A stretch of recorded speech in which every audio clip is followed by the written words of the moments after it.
निमापड़ा झील परे परे जाजपुर झील सहित एमिति किछि घटिगला। से जे तांकर जो अछि कोच जी से 6 मास हैला ता संगरे लागुची। झील एकुटिया राति रे घर को फेरुथला। 3 युवक झील को लॉज को नहीं जाइथिले। आ लॉज भितरे एही युवती को 3 जन युवक गण दुष्कर्म करथिले। से जाएगी से स्टेट बैंक बाहर साइकिल चलाउ तो पछपटे हाथ मारी की एमते डाकिले। 3 जन थिले से। दर्शक बंधु निमापड़ा झील देहरे किरोसिन ढाली निया लगाइथवा बेले पुणी थरे 3 जन युवक जाजपुर एही झील को गण दुष्कर्म करिसंती। राति रे घर को फेरिबा बेले 3 जन युवक कुआडे झील को लॉज को नहीं जाइथिले। आ सेठी एही जाजपुर झील को गण दुष्कर्म कर देथिले। दर्शक बंधु झील हॉकी प्रशिक्षण केन्द्र रे हॉकी खेलुथुला। आउ 2 जन युवक झील को हॉकी खेल शिखाउथिले तथा 2 जन कोच थिले। तेबे झील जतेबेले जो रास्ता दे सबुदिन घर को जाउथुला सेही रास्ता दे पुणी थरे घर को मध्य आसुथुला। किंतु 2 जन हॉकी कोच झील को अध बाटरे अटकाई थिले। आ झील को लॉज को जावाई बाध्य करथिले। जहाँफल झील सांग धरथिबा साइकल को निज सांग घरे रखी देथिला एवं से 2 जन हॉकी कोच को सहित लॉज को चली जाइथिला। जहाँफल 2 जन हॉकी कोच एवं अन्य जने सहयोगी 3 जन मिसी सेही लॉज भितर कुआडे झील को गण दुष्कर्म करथिले। जहां नहीं पीड़ितांक मां जाजपुर थाना रे एक लिखित भाव अभियोग कर। सूचना अनुसार पीड़िता जनक संध्या समय हॉकी प्रशिक्षण केन्द्र घर को फेरुवा समय रास्ता 2 जन प्रशिक्षक तांको सांगरे जीवाक बाध्य करथिले। पीड़िता तांको साइकल को जनक घरे रखिदे प्रशिक्षक सहित जीवाई बाध्य हो जाइथिले। तांको एक लॉज को नहीं एवं अन्य जने सहयोगी सहित मिसी 2 कोच एवं अन्य जने सहयोगी 3 जन मिसी जड़े झील को दुष्कर्म करथिले। यापरे से क्रीड़ा विभाग को गत 17 तारिख रे पीड़िता जनक जणाइथिबा बेले कौनसी कार्यानुष्ठान निया जाई नथिला। शेष में बाध्य होई गत 21 तारिख रे जाजपुर थाना रे पीड़िता मां एक लिखित अभियोग करथिले। पुलिस 2 जन प्रशिक्षकों को थाना रे अटक रखी अधिक तदंत जारी रखिथिबा बेले सेपटे पीड़ितार बयान रेकर्ड करगी कोर्ट को पठा जाइछि। आउ गोटे निमापड़ा झील को 3 जन युवक केमिति किरोसिन ढाली निया लगाया परे परे पुणी थरे 3 जन युवक एही जाजपुर झील को गण दुष्कर्म करचंती ताकु नै सबआडे चर्चा पर चर्चा जोर धरिछि। देखा बाकी रहा से 2 जन प्रशिक्षकों सहित से सहयोगी को केउं भली दंडरे दंडित कर जाउछि। हॉकी स्टेडियम झील 2 वर्ष हेलानी आसुची खेलिया पई। तो ए जो 2 वर्ष भितरे किछि हेइथलानी। ए जो 3 तारिख दिन से जे तांकर जो अछि कोच जी से 6 मास हैला ता संगरे लागुची। आम घर को भी जाउची फोन भी करची। आमे मना करछु तथापि से फोन करची। से तापरे जदी मु कहली मो झील को कहली ता संगरे मिस ना आ कथा भी बेसी होना कहला मु मिसुनी जा खाली ग्राउंड ऊपर कथा वार्ता होची ना तो आ किछि न एतिकी। तो से कोच तो से दिन 3 तारिख राति दिन आउ जन कोच को पचारला कि से आउ 2 जन आछंती कोच 2 जन आउ आमे जाई कि सर मते डाकुचंदी पदारे कथा करिया भाई मु जिमी।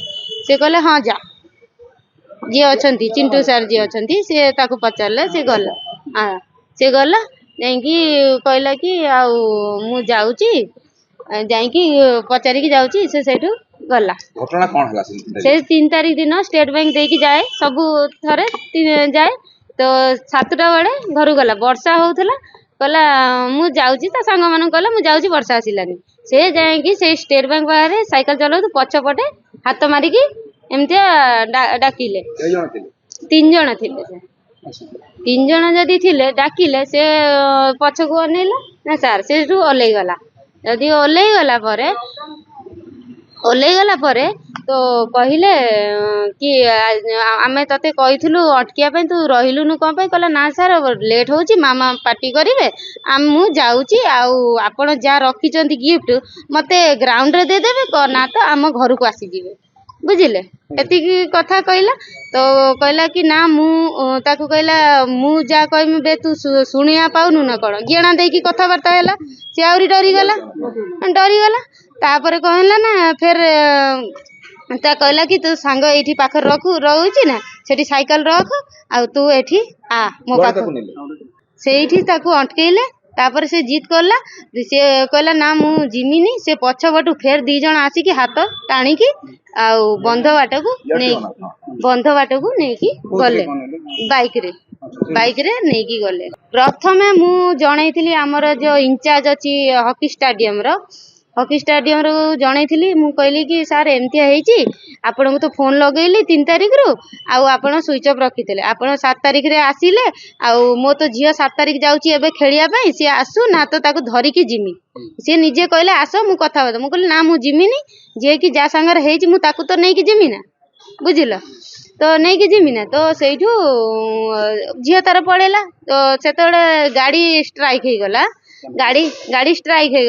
ତ ସେଇଠୁ ଆସିଲା ଯେମିତି ଷ୍ଟ୍ରାଇକ୍ ପରେ ଆସିଲା, ତାକୁ ମୁଁ ସାର୍କୁ ଫେର ଆଉ ଥରେ ଫୋନ୍ କଲି। ମୁଁ କହିଲି ସାର୍ କ'ଣ ହେଲା ନା ମିଟିଂ ରଖିଛନ୍ତି ଆମର ଯୋଉ ଲେଡିଜ୍ ଯେତେ ଅଛନ୍ତି କମିଟି ମିଟିଂ ରଖାହେଇଛି, ଆମର ପ୍ୟାରେଣ୍ଟସ୍ ମିଟିଂ ରଖାହେଇଛି। ସେଇଥିରେ ମୁଁ କହିଲି କହିମି କ'ଣ ହବ।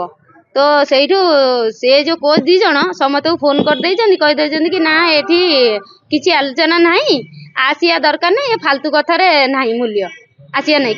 ସମସ୍ତଙ୍କୁ ମନା କରିଦେଲା। ନା 4 ଜଣ ନାହିଁ, 4 ଜଣ ନୁହଁ, ସେ 2 ଜଣ ଅଛନ୍ତି। ସେ 2 ଜଣ ହିଁ ଯାହା ଅଛନ୍ତି। ଆଉ ସେ ଯୋଉ ଅଛି ସିଏ ନେଇକି ଯାଇଛି ତାଙ୍କୁ ଲେଖିକି ଦେଲି। ସିଏ କହିଲେ ମୁଁ କଲେକ୍ଟର ପାଖକୁ ଯାଇଥିଲି, ସେ 5 ଦିନ କିମ୍ବା 7 ଦିନ ଭିତରେ ଆପଣଙ୍କୁ ଜଣେଇବେ। ମୁଁ କହିଲି ଆଉ ମୁଁ ଅଧୈର୍ଯ୍ୟ ହେଇଗଲିଣି ସାର୍, ଆଉ ମୁଁ ଆଉ ପେସେଣ୍ଟ ନାହିଁ, ମୁଁ ଯାହା ବି ହେଲେ ଥାନାକୁ ମୋର ଯୋଉ ଆଇନ କାନୁନରେ ମୋର ଯିବା କଥା ମୁଁ ଯିମି। ଏବେ 4 ଜଣ ଅଟକ ରଖାଇଛି, ସେଇ 4 ଜଣ ତ ସେଇଠୁ ମୁଁ କହିଲି ଯେମିତି ସେ କହିଲେ ଆପଣ ଯାହା ଇଚ୍ଛା ଅଛି କରିଦିଅ। ମୁଁ ସେଇଠୁ କୋଉ ସାର୍ଙ୍କ ନାଁ ଆପଣ ଜାଣିଛନ୍ତି? ଆମର ଯୋଉ ଡିଓସୁ ସାର୍ ନା କୋଉ 4 ଜଣ ସାର୍ ସେ ଯୋଉ ଚିଣ୍ଟୁ ସାର୍ ଯିଏ ଅଛନ୍ତି, ଆମେ ଡାକୁଛୁ ଚିଣ୍ଟୁ ସାର୍ ବୋଲି, ଆଉ ସନବିର ସାର୍ ଜଣେ, ଆଉ ଏଇ ଯୋଉ ସାଗର ଆଉ ସାର୍ଥକ। ସାର୍ଥକ ସେଇ ମେନ୍ ସିଆଡୁ ଆସିଥିଲେ। ଆଉ ଯୋଉ ଚିଣ୍ଟୁ ସାର୍ ଆଉ ବଣ୍ଟି ସାର୍ ଏଇଠିର କୋଚ୍, ବୁଝିଲେ, ସେ ପଦାର କୋଚ୍, ଇଏ ଏଇଠିର ନା ନ ଶୁଣିବା କାରଣ ପାଇଁ ସେଇଥିପାଇଁ ମୁଁ ଏଠି ଆସିଲି, ମତେ ନ୍ୟାୟ ଦରକାର। ଆଉ ସିଏ ଧମକି ମାରିଛନ୍ତି। ସେ ମୋ ଝିଅକୁ କହିଲେ କ'ଣ ତ ଆମର ଓପାଡ଼ି ଦବୁ, ଆମେ ବି ଦେଖିମୁ, ପୋଲିସ ମାନେ କ'ଣ ଓପାଡ଼ି ଦେବେ ସେ ବି ଦେଖିବେ। ତ ସେଇଥିପାଇଁ ଆସିଛି। ଏବେ କ'ଣ ଚାହୁଁଛନ୍ତି? ନ୍ୟାୟ ଚାହୁଁଛି ସାର୍, ଆଉ କ'ଣ ଚାହିଁମି କି, ଯିଏକି ମୋ କଥା ଶୁଣୁନାହାନ୍ତି। ଗୋଟେ ଇନଚାର୍ଜ ହେଇକି ଆପଣ ମୋ କଥା ଶୁଣିବେନି ନା? ଡର ଲାଗିବ ନା? ଆଜି ମୋ ଝିଅ ସାଙ୍ଗରେ ହବ, କାଲି ଆଉ ଅନ୍ୟ ଝିଅ ସାଙ୍ଗରେ ହବନି କି ସାର୍? ତ ମୋ ସାଙ୍ଗରେ କେହି ସପୋର୍ଟ ହଉନାହାନ୍ତି। ସେ ମୁସଲିମ ବୋଲି ଗୋଟେ ଝିଅ ବୋଲି ସେଇଥିପାଇଁ ନା କ'ଣ? ଆଉ କିଛି ନାହିଁ ନା କ'ଣ? ରସଦପୁରରୁ ଚିତ୍ତରଞ୍ଜନ ମଲ୍ଲିକ ରିପୋର୍ଟ, ଏଭନ୍ ଓଡ଼ିଆ।